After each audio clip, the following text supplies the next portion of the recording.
Ah.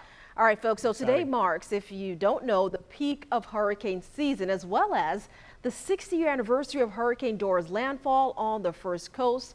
If you're from here or you have family that's from here, you know about Hurricane Dora and the devastation that it brought to our First Coast. So this was the only storm in recorded history to make landfall within Jacksonville, hitting the River City as a Category 2 hurricane just after midnight.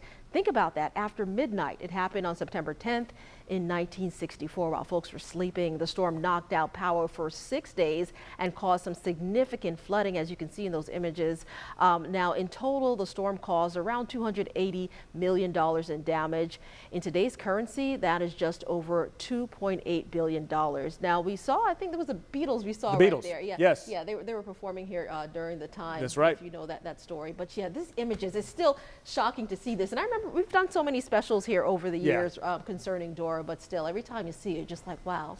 You talk Look at this kid right here, just looking at that. You talk about this being the only one, the last direct landfalling hurricane in Jacksonville, and still you think about the impacts we've had of others, like Matthew, like Irma, Nicole, Ian, Isaias, Adelia. You know what I mean? And still made really big impacts, expensive impacts locally, and then you see the one that's made direct landfall and the damage it can do. So we stay on our toes, right? Let's take a look at some of that history, though, as we look back at Dora and the path it took from the hour by hour as we go from the 9th into the 10th. I mean, really, it was on the 9th that the impacts were starting to be felt. It was 3 o'clock in the afternoon while the storm, the eye, was still 70 miles east of St. Augustine. We started having beachfront homes collapsing into the ocean as the surge already began. Landfall, of course, a little after midnight on the 10th of September, coming in at 12:20 a.m. A 50-mile wide eye, landfall very near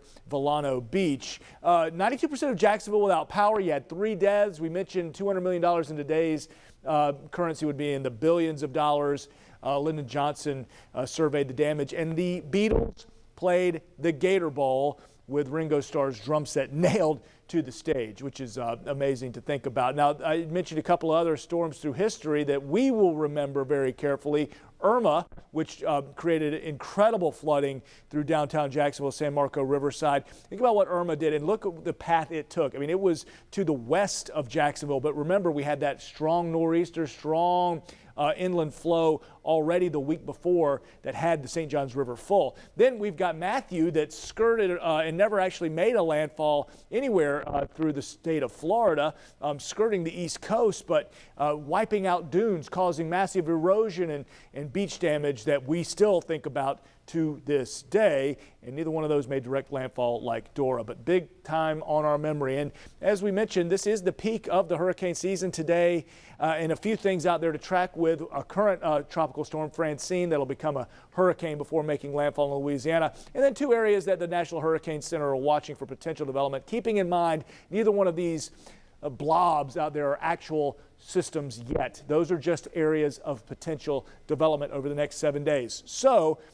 the summation of that essay is over the next 7 to 10 days, no local impacts from the tropics.